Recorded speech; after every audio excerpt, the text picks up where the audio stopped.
friend, and welcome to Borgcast 16.6 with Anne-Marie and Peter. Hello. Hello. We have a bit of, unfortunately, still don't have a jingle for this, so... Previously on Lower Deck.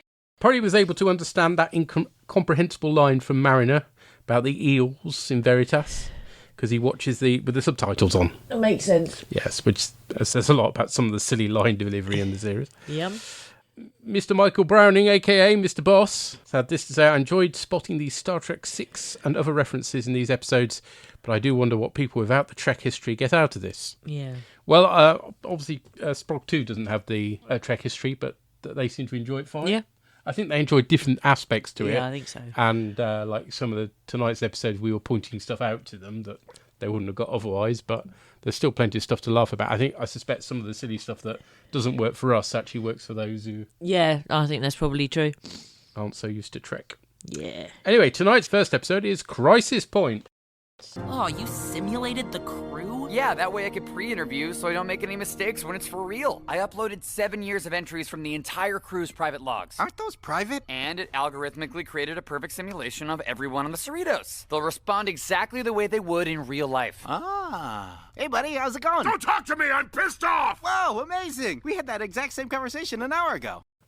So we start with a teaser where they're pulling down a statue, pulling down Saddam Hussein style. Yes, with one of the buggy things again. Yeah. And the lizards are no longer going to be subject to rat oppression, and they won't be eaten by the rats anymore. And there's Mariner, and then she's all waiting for the praise, but her mum beads down and says, no, you've done it all wrong. That's not what Starfleet says. They have a proper fight, and Mariner's all like, yeah, send me to the brig. And it's like, no, I'm going to send you to therapy. And she's like, no, not therapy. And then this is one of those ones that, unlike some of the others, the teaser and the main thing are related. Mm-hmm. And in therapy, it's a green bird. Now, it reminds me a bit, but only a bit, of is it Foghorn Leghorn? Yeah. And there was another character that was sort of similarly based like that. I think it may be Futurama, that was like a bird guy. I think so. Yeah. I may be a simple country hyper chicken, but I know when we're finger-licked. What do you say we plead insanity? A few months in an insane asylum? I could do that standing on my head. If you start now, it might help our case. But he is obsessed with food metaphors, and this comes up a few times. He made me think a bit of a parakeet, I think, because there are so many where we live. Yeah, possibly. And then you've got Boimler, who's got an interview, and so he simulated all the crew for interview practice, except Mariner takes it over and she decides she's going to use it as therapy. And it's a movie. Now, I didn't catch the name because I was A, writing, and B, there was a dog, sweet little Fizzy. So I just saw big credits. What's it called? Crisis Point, The Rise of Vindicta. There you are. Okay. And before that, they were on the holodeck with Leonardo da Vinci, which is a Voyager reference. Yes, it is. Yes. And then it all goes widescreen and there's credits, and then the crew are getting hit with the credits, which I quite like. I find that amusing. Font's very familiar, isn't it? It is a tad, yes. And then there's a ship that's calling itself the San Clemente, and it says it's a Starfleet ship for Second Contact, but it's fake. And then it's like they're going to send the Cerritos, and you've got Boimler there going, yeah, because if this was actually a movie, it would be the Enterprise, but Did you get the reference, by the way, Mariner referring to him as being the Zon? No. Right. Okay, that is a very, very deep cut. Okay. He was going to be the Spock replacement in Phase 2 of the original series. Okay. And then he was going to have a role in the motion picture, and pretty much, I don't know if it's Zon that gets beamed up, but gets mangled, that scene in the motion picture. But that's the closest we got, basically. Okay. But no, I didn't know what the Zon thing was, sorry. And then you have the Cerritos is being refitted, and you get a fantastic motion picture piss take of them in the shuttle with derpy grins, gawping at it, with loads of unnecessarily long beauty shots from different angles. And yes, yeah, that was one of the things we had to explain to Sprog too. Yes, they're sitting there going, "Why are we getting this?" Well, that's what we thought back in the motion picture. Yeah, but I love it. So they're off to investigate, and it would appear the captain's thing is warp me. Yeah. Naff, eh? It is a bit shit, yes. And then a Klingon D7 appears. Well, it's not quite. It's got loads of extra bits and stuff added to it, doesn't it? It's still got, the sun has got his hat on though. And it's Vindicta, aka Mariner. And she's made Tendi into an Orion slave, and Rutherford is actually kind of reminds me of Tiger Man from Buck Rogers, to be honest. And then there's I wrote down Shampoo. I didn't catch the name of her fake Boimler. Shempo. Right. Now a Shemp. That's a reference to the Evil Dead movies. It was a term that Sam Raimi used, which he took from the Three Stooges. One of whom was Shemp. But it's to do with the now banned technique of replacing actors with stand-ins without their permission. Which is effectively what Mariner's done here. Fair enough. And then she's quoting The Tempest, and then they work out that it's a recording. And they've taken a little green thing. I didn't recognise it from anything. I don't know whether you did. It's a breaching pod thing. Yes, a new design. And they come through, but I like this. Her cape gets stuck in the door. Yeah, and she crushes Winger, who was last seen performing badly in Moist Vessel. Yep. She keeps making reference to Tendi and the Orion sort of being pirates and slavers and whatever, and Tendi is really not happy. And then all of this is going on and shit's going down and there's fighting and everything, and you've still got Boimler going around going, what, does the captain like cookies? What should I do? And all the rest of it. And Ransom says that the captain is allergic to something, but you don't get to hear what before he dies. Yeah. And then Rutherford comes in and says he's going to square up to Billups and say what he thinks. Then he just sort of talks about how much he loves what Billups does, and it's just really sweet. It is, but again, it's that bizarre thing where it's like, I am all angry, blah, blah, blah. Oh, I really like you. It's like, that makes nobody does that. That makes no sense. No. And then Shax is all like, oh, never mind all this. And he gets on the table. He's got a fuck off massive gun. Huge phaser rifle thing. Yes. And he talks about something about seeing off the par wraiths with it. Something like, again, I couldn't catch the dialogue because it was too noisy and loud and quick. A shame. But there we are. But I did like the big fucking gun. It made me laugh. Yeah, it was good. Very Shaps. And then you get more references to Orions, and then Mariner starts talking about the cat lady, and Tendi's like, no, her name is Ta'ana, and that's the name of my fish, by the way, because it's female, and because you needed to know that, didn't you? Yeah, that's important knowledge for people to have for future reference. Yes. Yeah, that'll be appearing in quizzes up and down the land, I'm sure. It will. Name of Amory's fish. Yes. You don't get this on any other podcast. No, you don't. There's a reason for that. And she's just like, no, I've had this, I'm out of it. And she says, arch, and leaves. And then Vindicta blows up her ship, which then blows up the Cerritos with it. But I love the Generations piss take. When it crashes. It crashes, but it kind of rolls, yes, doesn't it? Instead of sliding along the floor, it lands edgeways and then rolls like a penny. Yeah, it's brilliant. Love it, absolutely love it. And then you've got Rutherford has come up with a solution, and Billups is like, how did you do that? And he just goes, oh, you can do all sorts of beaming stuff in a movie. Which I like. And then it turns out that Boimler made a version of Mariner, so the two Mariners fight. Basically, Mariner comes to the real Mariner comes to a realisation about how she's feeling, and she's like, guys, therapy works. So she responds when she's like chatting with her mates, and she sees her mum in a corridor, and she's all sort of like, gotcha or whatever, or thanks for looking out for me or whatever. And then you've got the captain's like, she's plotting something, what's going on? And, you've got to tell me. And the therapist is like, no, I can't do that. I can't do that. And makes some kind of, says he'll be in a pickle or something like that. She's like, stop referencing food.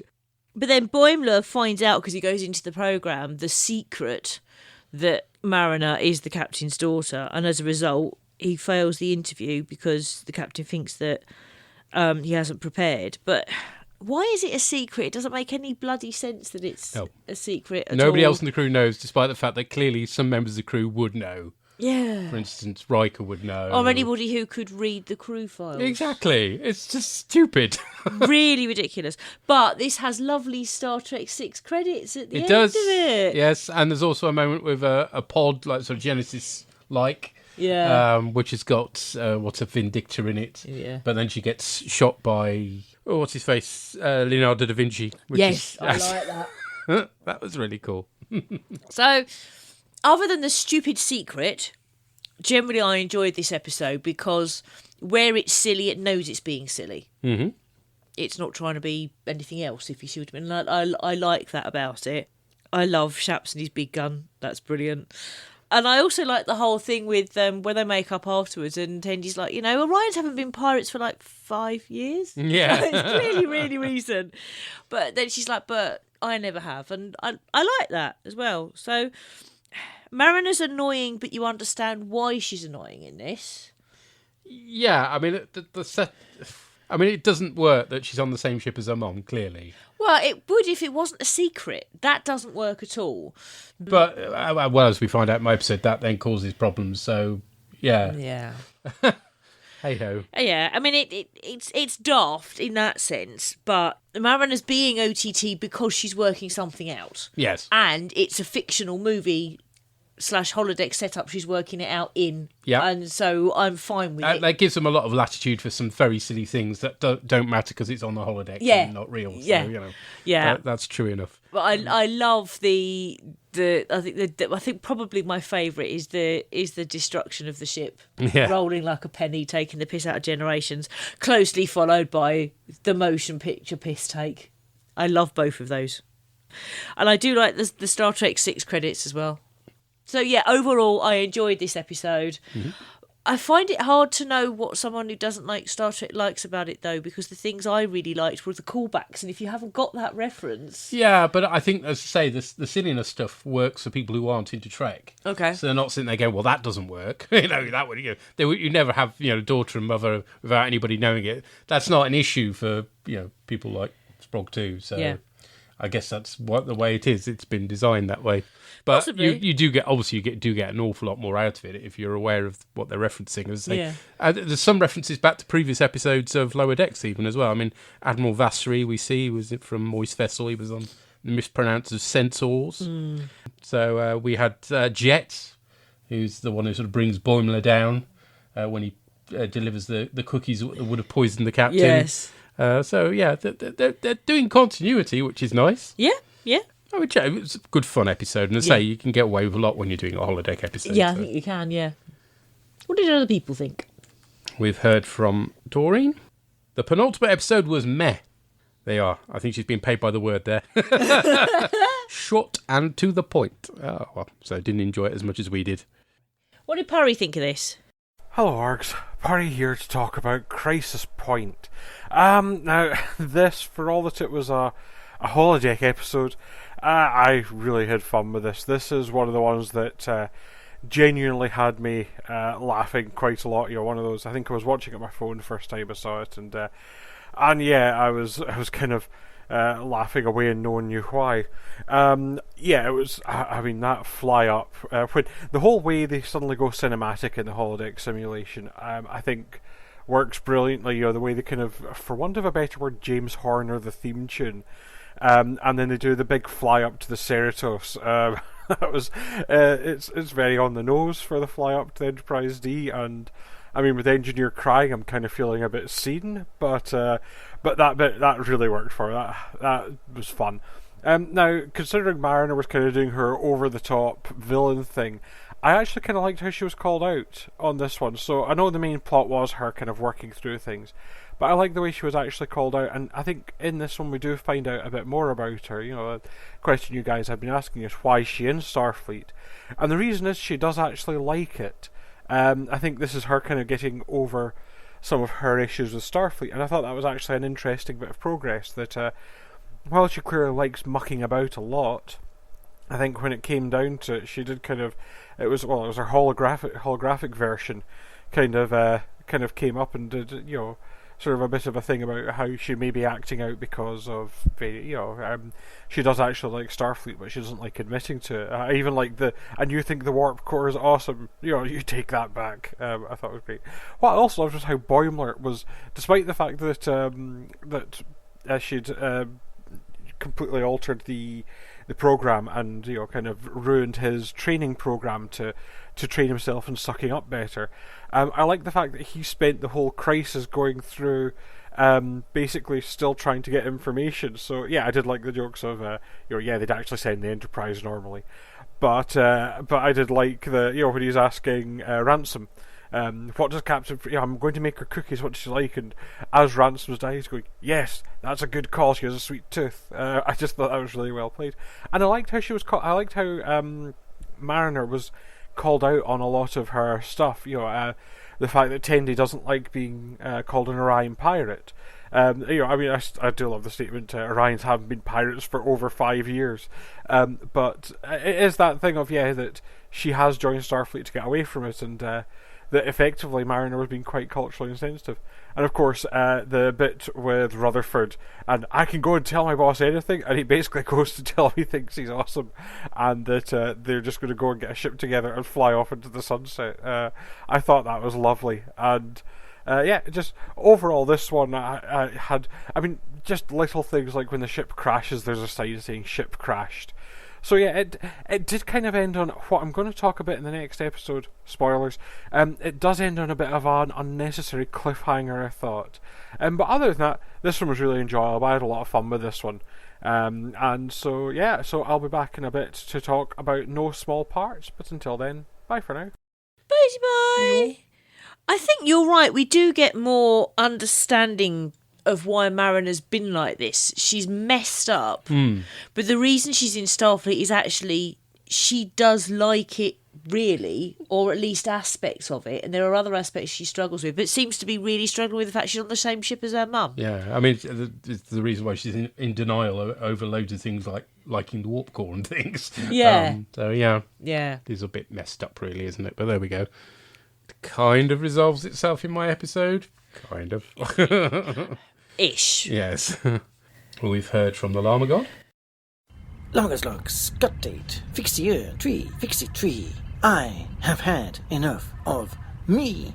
Now, this episode really pissed me off, and it's a pretty big thing, and that is that whilst I was trying to watch the wonderful sequence over the end credits, Amazon just cut the end credits off, because who wants to watch the end credits anyway? Fuck you, Amazon, I want to watch the end credits. Actually, no, there's nothing wrong with the episode itself. In fact, I love this episode. The thing that I loved most about this episode is probably a thing that you're not going to expect, but there's a wonderful little sequence in which Tendi, disgusted by Mariner's behaviour, and why not, walks off of the holodeck, and as she leaves, the blood that's on her dissolves and evaporates, and that's just fantastic, because I know that's going to upset basically everyone who wants some sort of consistency in the way that holodecks work. And as with TNG, we get none of that here. Thank you very much. I mean, the technical manual does say that mostly things on the holodeck are just optical illusions and force fields when people need to interact with them, but in the event that closer interactions, such as eating, drinking, or otherwise consuming, in the event that those things happen, then the holodeck will actually act as a giant matter replicator and replicate that matter for the user to interact with. So the fact that Tendi had blood on her, that would have been replicated matter, not force fields and coloured light. So that should really have just been like someone had replicated some food on her and she'd have stayed on her when she left. But it didn't. And that's wonderful, because that's exactly the sort of thing that would have happened in Next Generation. And I'm just enjoying the fact that I get to have this brief moment talking about holodecks, given that I managed to completely miss your entire Next Generation coverage. So yay that. This also calls into question why Voyager had holodecks running themselves, given that they weren't allowed to run replicators. Sure as hell shouldn't be able to run holodecks. So yeah. Anyway, that's not the point of this episode. This episode is brilliant. It's a fantastic conceit that Mariner wants to do a wee bit of therapy, and in order to do so, she has to spoof all of the Star Trek films at once. Wonderful, isn't it? It's just beautiful. It's so very, very well observed, and I loved every minute of this. Even before we get to the aspects of the films, we find out that the Cerritos has one of the Argos. Yes, Mariner's driving that Jeep buggy down the planet of the people who are quite happy to be eaten, and rather Hitchhiker's Guide to the Galaxy's type setup. Well, we are delicious, aren't we? But yeah, this episode is just packed full of jokes. And the fact they do a wonderful take on the Lower Decks theme tune, but in the style of James Horner's score for the Star Trek films, especially Star Trek 2. In fact, the animation the whole episode is treated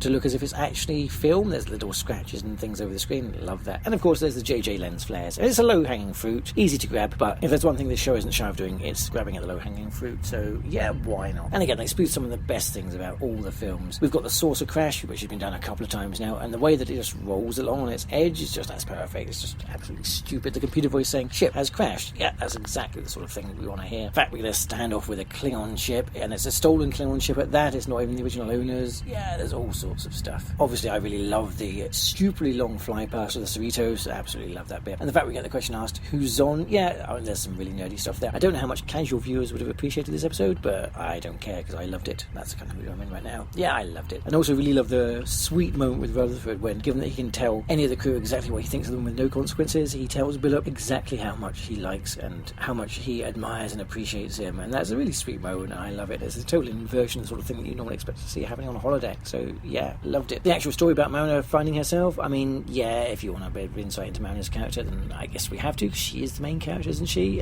Again, as with previous episodes, it depends how much you find yourself being annoyed by Mariner's character. And here, yeah, it's a bit over the top, but on the other hand, her needing to find herself does give rise to the whole episode and all the comedy within. So again, I'm going to let this one slide. So yeah, that's fine. I was slightly confused because I hadn't actually appreciated that none of the other characters knew that Mariner's mother was the captain. I don't know how I managed to get that confused. So it was interesting to learn that the other characters didn't know that. So I'm sure that now the Boimler knows nothing's going to go wrong, and I'm sure it won't have any consequences for the rest of the season, which is just one episode. Before I get to that one, yeah, I do also love the closing shot. Revenge, not today, not on Da Vinci's watch. Yeah, this episode is just full of wonderful, silly moments, and I loved it. And this is really what Lower Deck should be like. So yeah, more of this, please. Well, as I said, there's only one more episode left. Let's see if it is more of that.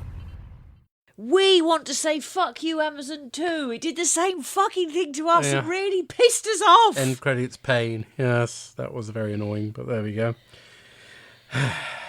Yes, try not to think too hard about the holodecks is a good policy generally. So we can't criticise this series for, dealing with them inconsistently because, let's face it, no Trek series has dealt with them consistently. But I like the idea that it left her because what happens on the holodeck stays on the holodeck. Yeah, all right. The second appearance of the Argo things, so they were on. Can't remember if it was the first or the second episode, but they were there. You're asking the wrong person. So one of our listeners will know. And the whole thing with Billups, and I say he didn't. Rutherford didn't need to come across all angry because he wasn't angry. And it would have been an equally sweet scene without the angriness beforehand, and him just going, "I've always wanted to tell him that," and going and doing it. That would be lovely. In this particular context, unlike the other times, I found it worked, and the reason it worked is because he's playing a character that's evil. Oh, I see. So he sort of slips out of character when he actually meets him. Okay. I found that worked. None of the others for me worked. That specific one did for that specific reason. But I love how sad Billups looks. Yeah. It's like, I know, I wouldn't want to bother him. And he's there supping his soup. The thing is, though, that's so true, though. Quite often people look up to people and go, I don't want to bother that person, and actually do bother that person. Yeah. Better to be rebuffed than risk leaving someone lowly, I think. So let's move on to the last episode of the season, then. No small parts. Wesley Crusher worked with his mom. Maybe everybody will be cool about it. Captain's daughter? I mean, Mariner? Oh, what is it, Jack? Captain, I'm putting together a list of candidates for the Sacramento promotion. I'd love your input. May I just say I am very sorry if I ever treated you with anything other than admiration. Oh, shut up, Ransom. You're such a suck-up. From now on, I'll make sure to give you special attention. No, be as hard on her as you always are. Yeah, be hard on me. I'm only hard on you when you make me hard. I mean, I'm not hard right now. I mean, I could get hard if I wanted to, but I'm not hard right now. I'm so sorry. You're both great. So Riker is talking about Beta 3 from the original series, Season 1's return to the Archons. I love the fact that the image of Kirk and Spock they're looking at on a pad are the animated series models. Yeah. That's a lovely touch. Apparently, despite a do not obey sign stuck to the machine, the population has gone back to its crazy computer-worshipping ways, and Freeman is trying to talk them out of it. Yeah.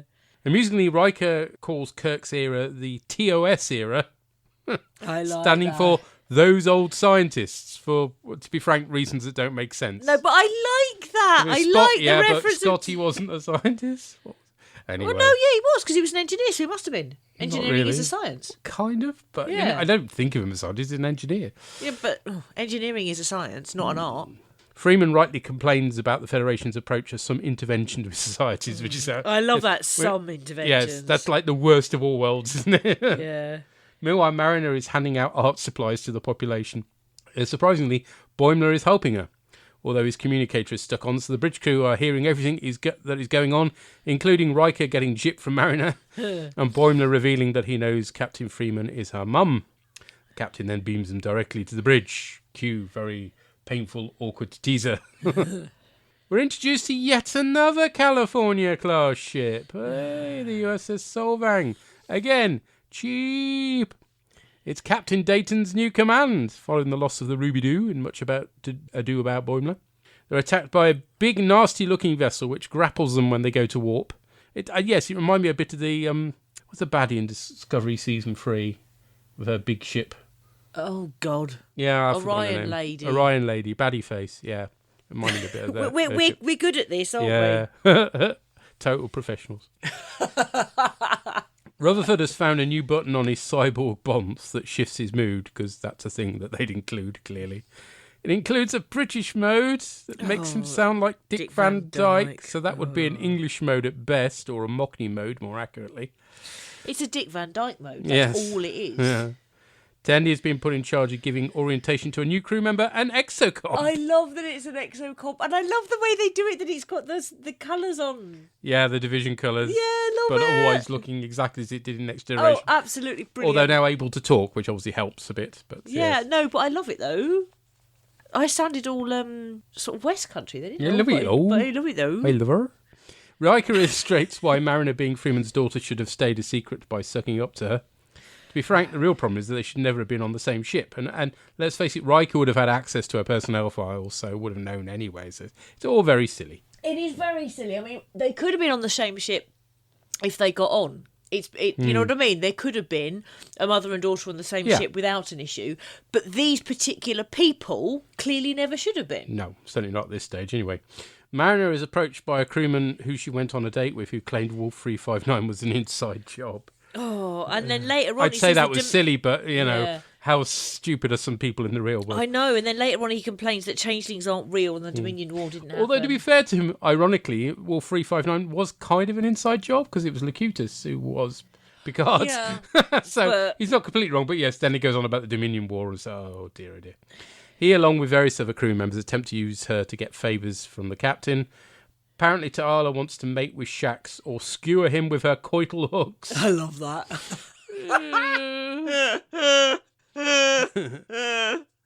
They're off to the rescue of the Solvang, and Mariner is sensibly looking for a transfer and realises she needs to act like an officer in order to get it. The exocomp reveals its chosen name is... Peanut Hamper! Yeah, that's up there with Ford Prefect, isn't it? Yeah, it is, really. Yeah. And it's quite a surgeon, despite being clumsy before. Great to see Tendi actually doing medical stuff for a change as well. This is one of the first times we've seen her in sickbay. The Cerritos discovers the remains of the Solvang and comes under fire from the big nasty ship. Freeman shows she's a decent captain by working out not to go to warp when grappled. Yep. Because that was the mistake the Solvang made. But they lose an ASOL anyway. Turns out it's Packlids. Oh, I love this callback. It's a cool turn of events. They start cutting up the Cerritos, and Freeman asks for a half-baked solution from Mariner, who comes up with the plan of implanting a virus. And Rutherford gets Badgie on it. I love that Badgie makes a callback. As the Packlids beam in very slowly for some reason. I like that. Mariner arms the crew with contraband she's been hiding, including the Spock helmet. Yes! That's a thing. If you don't know what the Spock helmet is, I'm putting that up on the Tumblr site and on the Facebook page, because, yeah, that's an amazing callback to a kid's toy that should never have existed. Yes! But I like she's got a bat left, and it's bloody as well. It's not even a clean bat left. Lovely. Boimler admits he'd miss Mariner, who saves her mum. They work out that only Peanut Hamper can manually deliver the virus, but she passes on the job and beams off the ship to escape.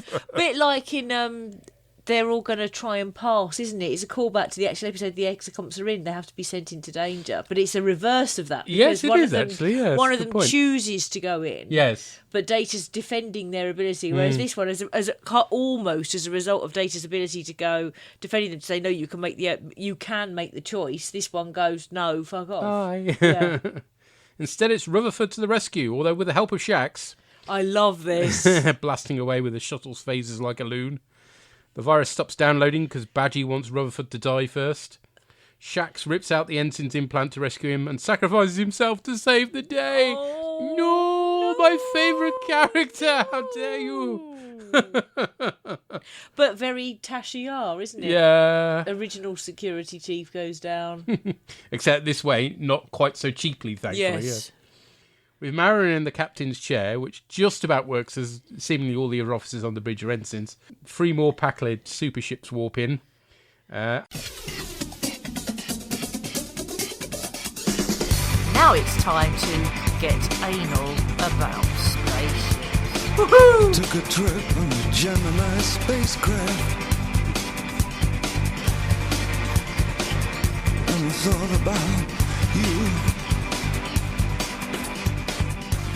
I passed through the shadow of Jupiter. Oh, yeah. Andy was annoyed I hadn't used this earlier on.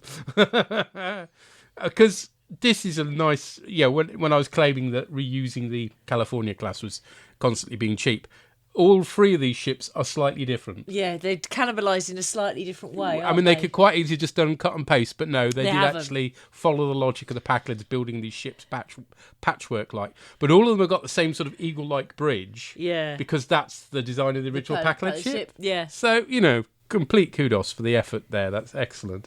Also, as well, I love the fact that they're all multicoloured, and I don't know whether it's supposed to, but it reminds me a bit of the Infinity Gauntlet. It does a bit, doesn't it? Yes. And then, even more impressively in terms of spaceship-wise, we get the Titan turning up. Yay! Which kicks absolute butt. It does. It's brilliant. A lunar class, previously only seen on the cover of Riker spin-off novels, but now completely canon. Hooray! Yay! And it's a lovely design, that's fantastic stuff. Of course, Riker has now managed to appear in practically every Trek series, except for the original series and the animated series, and Voyager, because he's got class. Yeah. No, but is he not in the last episode of Voyager? No, that you're thinking of Enterprise.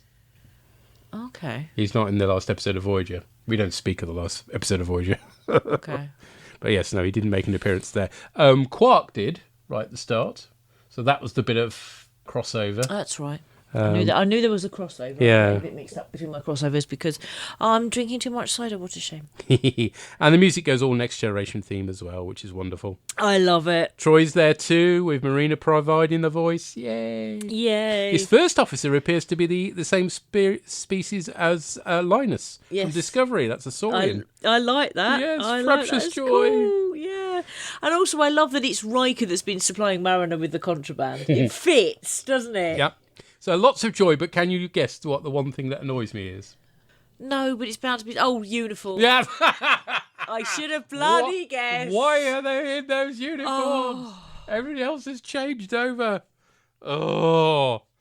They didn't get the memo. Yes, clearly not. Or Riker likes the style better and is refusing to change over. Yeah. Ridiculous, but never mind. Yes, Mariner knows Riker. Yes. The Cerritos is being repaired, and Freeman insists that the ship doesn't come out looking all sovereign class. Yes. No spoon for you. I guess the writers aren't fans of the E then. Yeah, no, but I'm agreeing with them. Tendi is reading to Rutherford in sickbay. Oh, sweet. He doesn't know who she is when he comes to, though. Aww. She's really happy that they get to be best friends all over again, because, that's Tendi always looking on. It is, yeah. There's a torpedo funeral for Shax, which is nice, if sad. Yeah. They didn't resort to bagpipes for no good reason either. That's good. Yes. Good.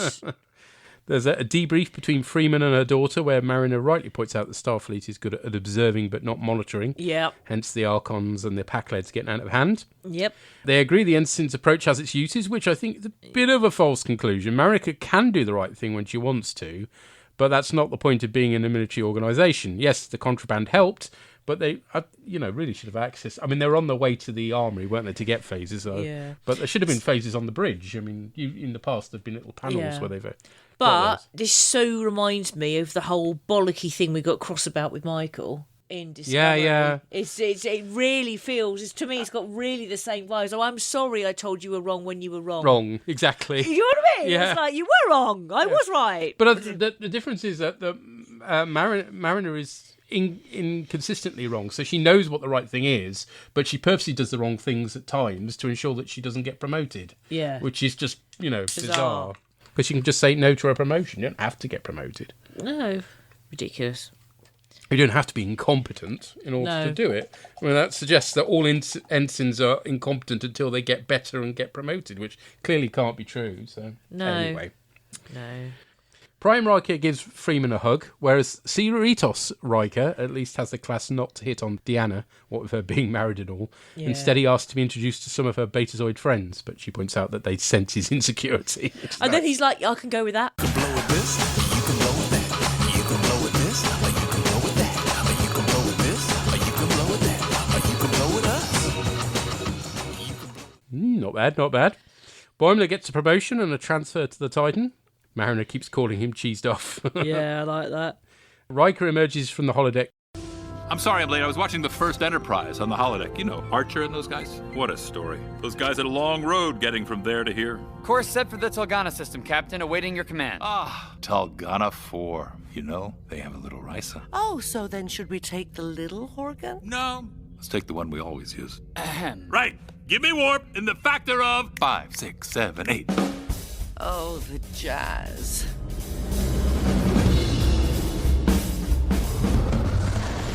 I'm just including all of this, by the way, because this is just gold. Amazing.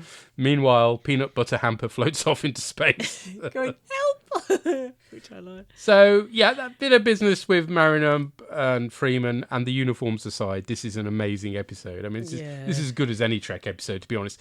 And notably, it's got a really good story. Yeah, That's it the thing. has. It doesn't just have funny jokes and just random stuff happening. It has good jokes, but it also has a good plot as well. Yeah, it does. With a serious point to make about the way the Federation works, or doesn't. No. The only thing I don't like is that, yet again, you've got somebody with their own thing, because apparently Riker's is, and 5, 6, 7, 8. And, oh, yes, the jazz at the end, and you can hear the despair in Troy's voice. Yeah. It's like with our jingle, let's get anal about spaceships. That same despair in my voice is what you hear in Troy's when she goes, oh, that jazz.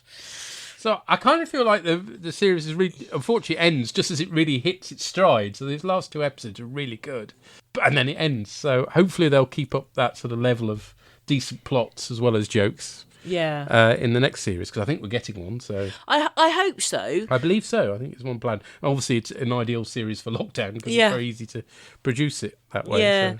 I mean, the thing is, we're saying it's only just getting into its stride now, but you think of actual Next Generation. That was it's gone into its stride far more quickly than TNG did. Yeah. And there were a couple of episodes that I really didn't like, but most I could see the good in, if you see what I mean. Mm-hmm. So it's not as bad as season 1 TNG. No. You're going some to be as bad as season 1 TNG, to be fair, and it's not as bad as that. There were a couple of episodes that I enjoyed. These 2 I really did, and this last one is amazing. It's an amazing piece of Trek, and I love it. And Doreen says, did someone's brain just explode all over the screen and they put it out as the last episode? Well, there's certainly a lot happening, I'll give you that, yes. But I rather enjoyed what was happening, so that's okay. Yeah, me too. And the Llama God has this to say. Llama God's log, supplemental. It is broken, make it go. Now, this is something of an episode, isn't it? This is something that I was never actually expecting to see or expecting to say, and that is that Lower Decks, this ridiculous comedy episode full of annoying characters, well, a couple of annoying characters, somehow manages to pull off a season finale which is better observed and more coherent than any of the finales for Discovery or Picard so far. And at the same time, it manages to not entirely undermine the rest of the season in a way that happened with either of these shows. I have not come away from this finale feeling as angry as I did at the end of Picard, because that just totally threw away everything that came before it. So yeah, well done Lower Decks, well done. This is the show that I was expecting to be a simple throwaway cartoon, and instead it's actually given a lot of thought into how the finale is going to finish. Yes, the finale is overblown and ridiculous, but then that's in keeping with the rest of the series. It doesn't sacrifice anything about any of the characters or who they were, what they were along the way to actually achieve what it wanted to do. So yeah, well done Lower Decks, well done. I'm very confused, but well done. What's also actually wonderful about this episode is that, as with a lot of other things, it seems that Lower Decks has done some of the stuff that Discovery did in season 3 first, and also better. The whole shtick of the Packleads, I love the fact that the Packleads are the bad guys in the finale. Of course it's with the Packleads, they are exactly the level of bad guy that the Cerritos deserves. So yeah, that's wonderful, absolutely love that. But the bit where the Packleads capture the Cerritos and she's in the grappling hooks or whatever, that just really puts to mind the finale of the most recent season of Discovery, where the Discovery herself is captured by the Orion vessel and you expect her to be dismembered, and yeah, it's exactly the same scenario, but Lower Decks somehow does it better. I mean, it's brilliant. And what I mean by about not sacrificing what the series is actually about is that by the end of the episode, yeah, the crew have been through a lot, but Mariner's still basically an asshole, even though she's kind of come to terms with her mum, so there's a bit of a payoff to that storyline. And Boimler gets himself a promotion, and he's still an asshole as well. So the characters haven't betrayed anything of who they are. They're still exactly who they were, which is awful people. And yet they've also managed to progress, and the story has been able to move on and move them on. Even Rutherford, with the loss of his bionic implant and his loss of memories, that's not a character reset. Rutherford is still who Rutherford was, and that's also really sweet to see that it's not the bionics that made him. If you're going to complain and be upset about this episode, I guess the death of Shaq is going to be a bit of a sad one. But yes, whilst I loved him, he was a one-note character. He could have quickly outstayed his welcome if he'd hung around for more seasons. So yeah, I'm not going to regret that one. And anyway, he went out as he wanted to go, loving what he was doing. So it's a fitting end to the character, and it also just nicely gives a little bit of weight to this, which is again something I wasn't expecting to actually say. And of course, that said, I am totally expecting Shaq to come back at some point in the future, because this is Star Trek after all. If they can bring Spock back, they can bring Shaq back. I also really liked Peanut Hamper. I mean, that's a ridiculous name, and as well as it's nice to see the Exocomps back, who are always a design that I wasn't that fond of. To actually have her bail on the crew when she's asked her to do the heroic thing to save the day, again, that's so anti-Star Trek, but also kind of realistic. It's like, yeah, a sentient life form asking to sacrifice itself for the humans. Yeah, no. Peanut Hamper did the sensible thing. I love that. And the fact we see her floating through space, lost at the end, yeah, that's fitting as well. You deserve that. And of course, the big thing is that we get the cameo from Riker and Troy. Thankfully, I had not actually had this spoiled, so I was really happy to see them turn up, and it was a great surprise. And again, this cameo is somehow better than their cameo in Picard. Possibly because, again, this was short. They weren't in it for an entire episode. It was just a few minutes, and maybe that served to have better impact. They didn't have to stay their welcome. Okay, I didn't actually hate their stint in Picard. In fact, that whole episode is a rather lovely change of pace, but it's a rather lovely set of scenes and everything, but it also did bring the story to a bit of a crawl. So yeah, that doesn't happen here at all. Riker shows up, saves the day to the Next Generation fanfare, which is fantastic. On the Titan is a beautiful ship, isn't she? Again, something I don't think I'll be saying about an animated series, but yeah, the Titan is wonderfully well realised. An obvious successor to the Sovereign class. Yeah, absolutely lovely. And I love how they playfully spoof Riker himself, the sort of captain he'd be, his relationship with Troy, and his nice little catchphrase, give me warp to the factor of 5, 6, 7, 8. That's just, yeah, that's Riker, isn't it? That's exactly what you'd expect. I guess the only thing that's missing is discovering that the captain's yacht is called the USS Bone or something, but yeah, other than that, it's perfect. I love this. So yeah, a really good finale to the season and a really good way to close it out. And somehow I find myself missing the characters, even though, well, 2 of them are annoying me for some of it.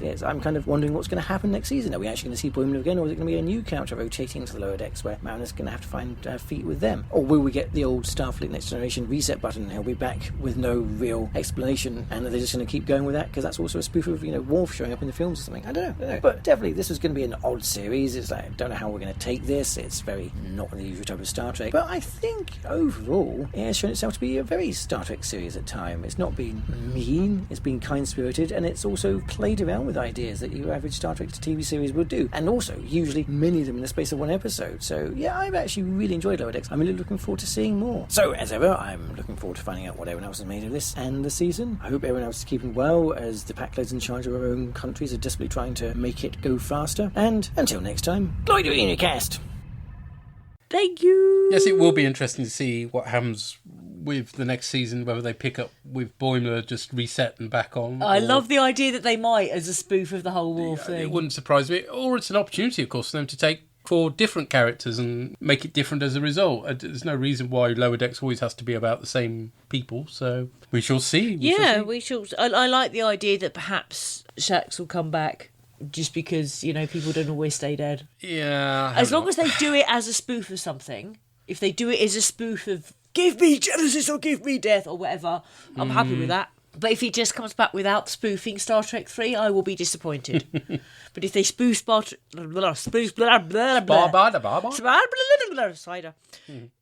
If they spoof Star Trek 3 to do it, I will probably enjoy it. Uh-huh. I love the episode with Troy and Riker of Picard. That was my favouriteest episode of the season. It wasn't mine. Oh. I'm not saying I hated it. It just... it wasn't my favourite. It was... Yeah. It was okay. And I could feel the warmth, but not as much as you. Uh-huh. But this was a good way of dealing with them. Yeah. It was. It was good. I loved this. I really liked it. What did Purry think? Did Purry really like it? Hello again, Purry here to talk about No Small Parts.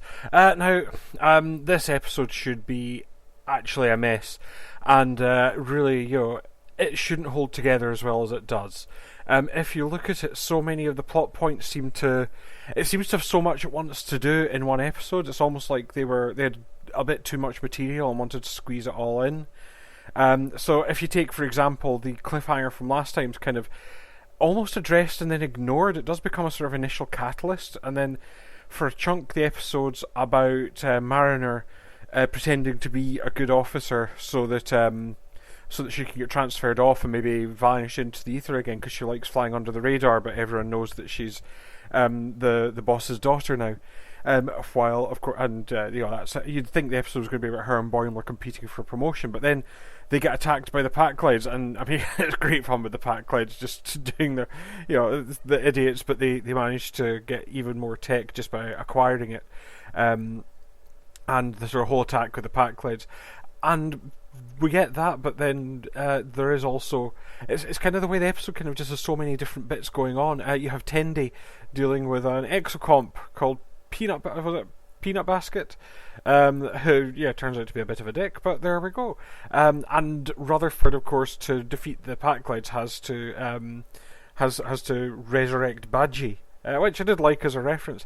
I mean, oh god, this one's got the tragedy that they killed Shax. I mean, he does get killed on the best day of his life, which I suppose is something, and indeed I quite like the last that we see of him is that he's fighting a bundle of Packlids as things are blowing up with a huge grin on his face. I did like that.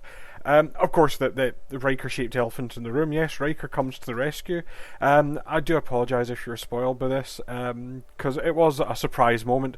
What I also liked from that was basically Riker comes to the rescue in this, Picard, and hence why in Discovery Season 3 we were really thinking some form of Riker would come to the rescue in that one as well. Maybe it was on one of the Romulan ships that didn't do much. Who knows?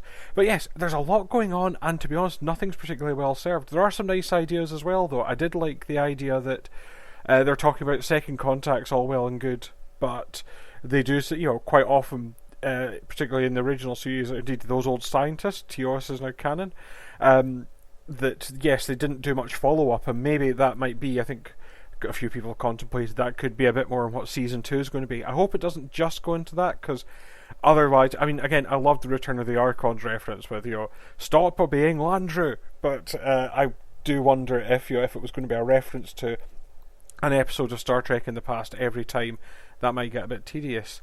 But yeah, it did set up some interesting stuff for Season 2. Another thought I'd had watching this, I'm wondering if Ransom's like basically where Boimler could be in a few years' time.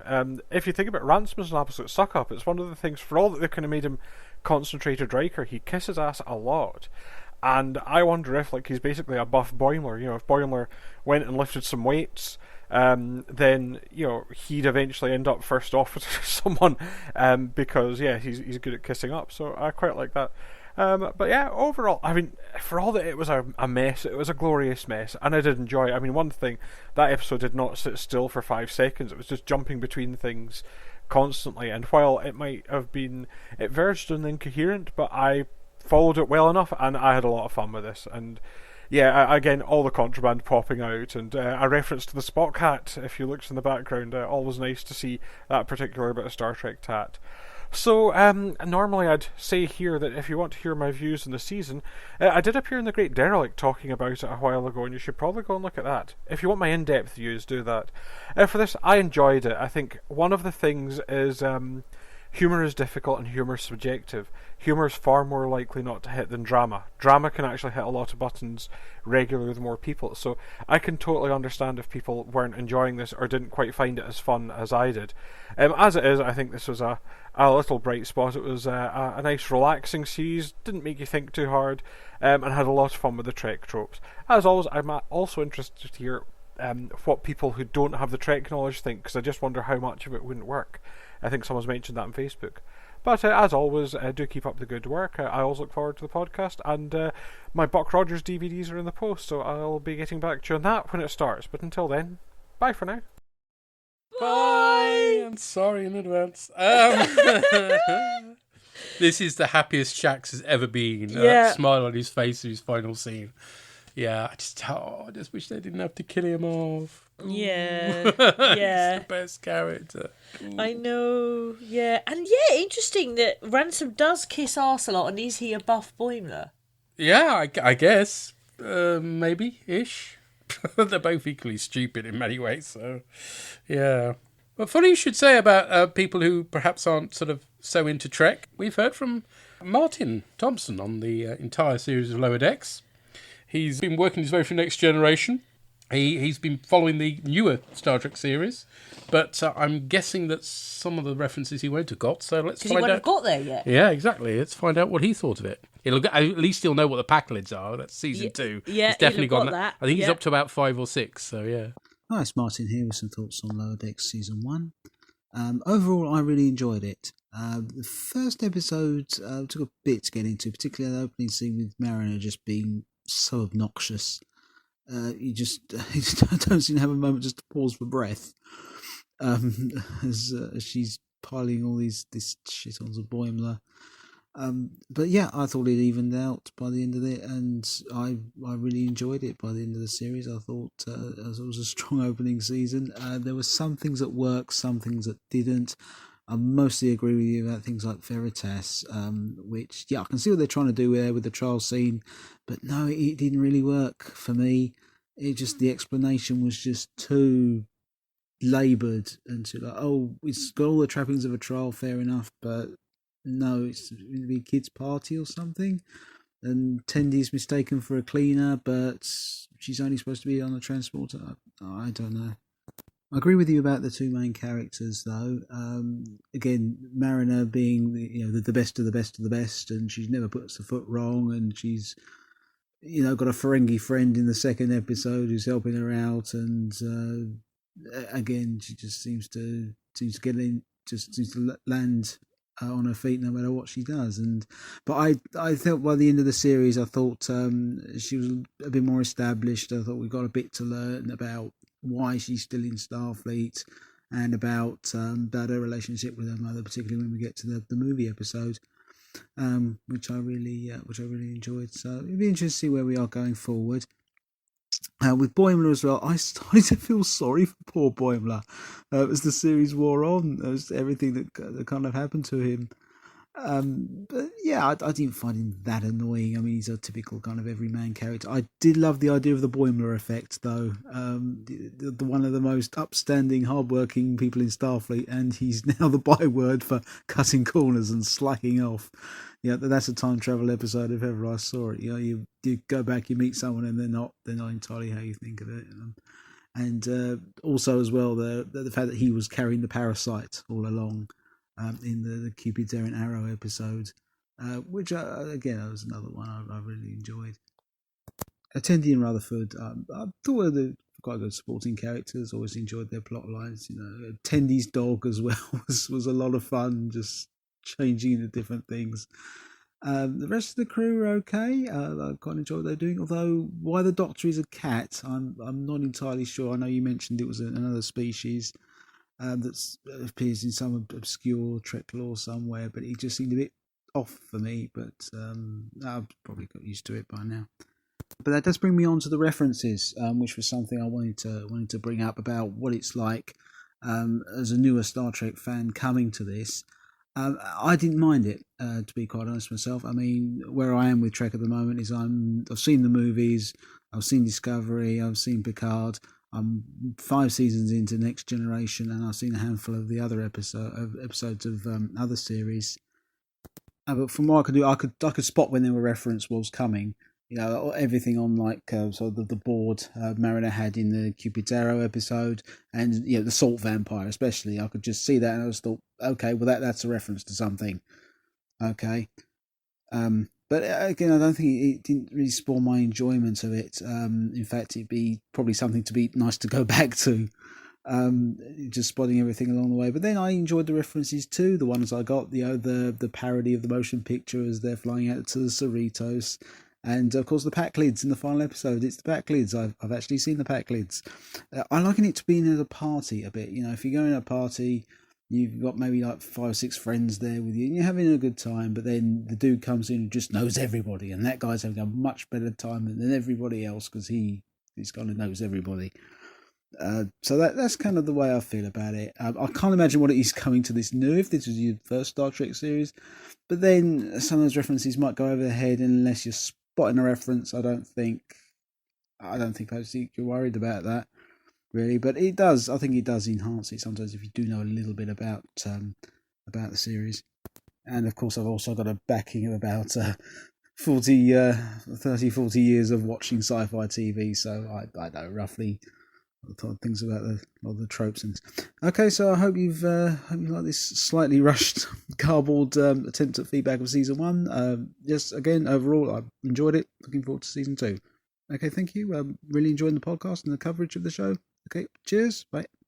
Thank you, Martin. Thank That's you. brilliant. That's exactly what we wanted to hear about. So that's great. Yes, thank you. I think the key thing is that they didn't lean on the references. So the references were there for you to spot if you knew what they were. But if you didn't, none of the plots revolved around them. That's true. And as Martin says, some of them are actually, embedded in popular culture anyway. So, for instance, the reference to the computer and the Return of the Archons.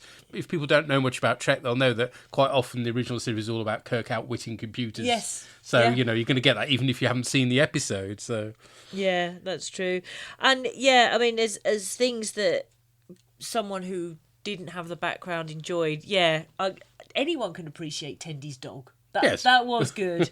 And it's nice to know that someone else thought that the explanation for the Veritas was too laboured and didn't quite work, which is good.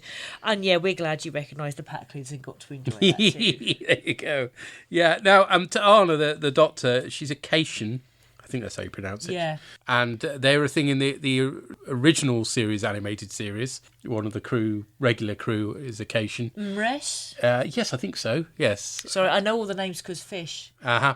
And also, you've seen Star Trek 5 because everybody has seen Star Trek 5. Yes, the triple-breasted Catwoman, I believe, is also supposed to be a Cation as well. So they are a thing in Trek. They're not so obscure, but... yeah. But you're right. Boimler, I think, grew on me more than Mariner did because Mariner remained quite irritating throughout, even when you knew what was behind the problem, that the problem itself was irritating, whereas he was bumbling, but at least he meant well, bless him. Yeah. Although he did have a couple of crappy moments, didn't he, when he was told not to tell people stuff and then he did, so kind of let you down. But I do like the fact that on the Titan in his quarters he's got the plaque with the Boimler effect written on it, so that was a lovely callback. Yeah. I mean, I didn't have as much problem with Boimler anyway as you did, but let's be honest, love, think about your job. You're going to have an issue with somebody who can't keep confidentiality, right? Yeah, I suppose so, yeah. that is a big bugbear, yeah. Yeah, so you know what I mean? It's your own perspective. I found Mariner less annoying after these 2 episodes. There were a couple of episodes where she wasn't too bad anyway, and there were a couple of episodes where actually I did find her really bloody annoying, to be honest. But Tendy and Rutherford, never found them annoying.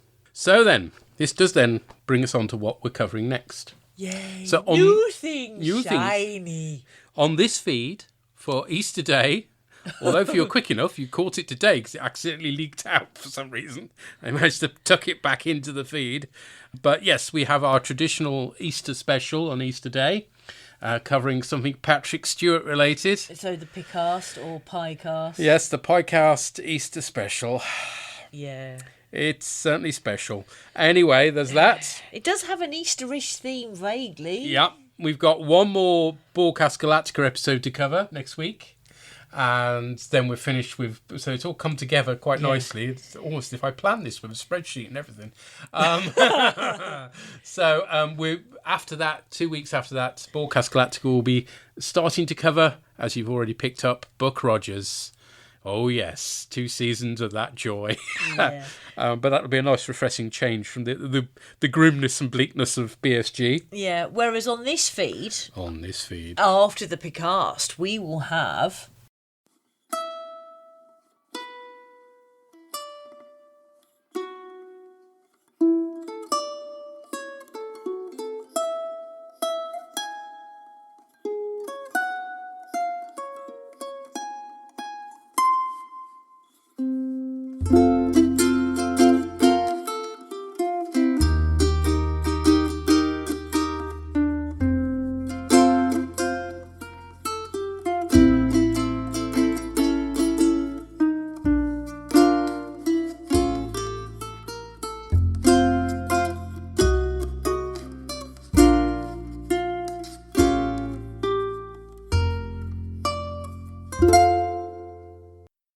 Yes, indeed, we're covering the original series. I finally twisted Amory's arm enough so that we can cover all 3 series plus the animated series. of the original Star Trek. Yeah, it's something that as I've got older, and I think I'm more aware of what's wrong with the time I grew up in, I'm more forgiving of things that were of their own time. It was acceptable in the 60s. Yeah, in a way that I wasn't forgiving when I first watched it, if that makes sense. I'm more able to forgive certain things. And also, I think I'm never going to get on with Shatner's acting. I've just got to lay it out here. I'm never going to. But I'm more able to appreciate the other characters.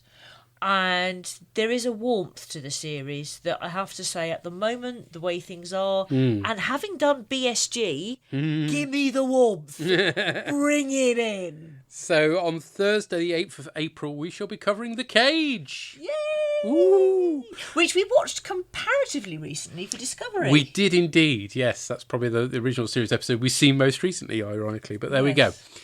We will be covering them in their original form. None of this special edition nonsense with replacement CGI graphics. We're not going with that.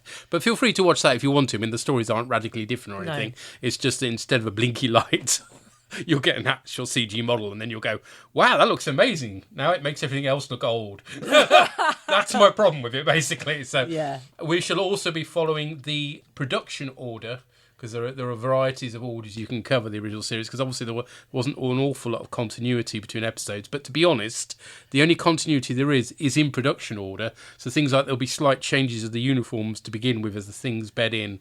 So yes, that's the order. And that always matters, doesn't it, is what the uniforms look like. It's all about the uniforms, as I keep saying. We need some kind of uniform jingle, because you're obsessed with this shit. Suggestions for a song about uniforms, welcome. Well, certainly over the first few episodes, the uniforms changed quite radically. Well, not radically, but quite a bit. So, yes, there'll be a lot of pointing out stuff. So, yes, if you've got any thoughts on uniforms, feel free to let me know with great glee, and we can start a whole new jingle, because we haven't had one for a while. Not since the toilets on Battlestar Galactica, ironically. I think that was the last one, wasn't it? It was, yes. Yeah, so uniform jingle of some description, suggestions very welcome. Has that covered everything? I think so. Yeah, so we very much, obviously, as and when we get new Trek, because we're in a curious situation where there is no new Trek to cover at the moment. It's been a long while since that's been the case. We don't know what order things are happening in, because we know they're shooting they're going to be another season of Discovery. We know there's going to be another filming. Yeah, we know there's another series of Picard Lower Decks filming. and Picard and Hoobly Flip, the Pike series. There's the Pike series. There's another animated series that's very kiddie based, which we may or may not cover. We'll certainly cover the pilot of it anyway. So what will happen is, as and when those things do hit these shores, we will break off on our original series coverage to switch over to the new stuff. Yeah. But I think there's plenty of original series things to keep us happy for a while. So yeah. No escaping us, I'm afraid. No, we'll be podcasting till we die. Oh, yes. Okay, take care, folks. Cheerio, bye. Bye-bye. Don't be shy by the tone of my voice. Check out my new weapon of choice. The art for Borgcast Lower Decks is the fantastic work of Charlie Thorburn. All music referenced is for illustrative purposes only, and no copyright infringement is intended. Find our website at borgcast.libsyn.com. We have a Facebook group which you're welcome to join. You can find the Borgcast playouts on Spotify for your listening pleasure. Visit our Tumblr site at borgcast.tumblr.com, where you'll find images accompanying the episodes discussed in this cast. Send emails or MP3s to borgcast@gmail.com. Or you can contact us via Twitter on rev_org or borgcastammo. Hashtag Borgcast. You can blow with this, you can blow with that. You can blow with this, or you can blow with that. Or you can blow with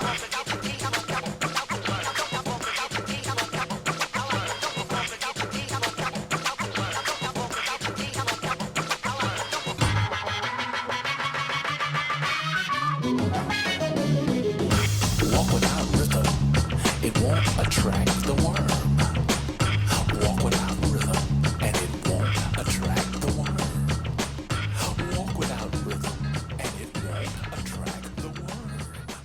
If you walk without rhythm. Shut it down!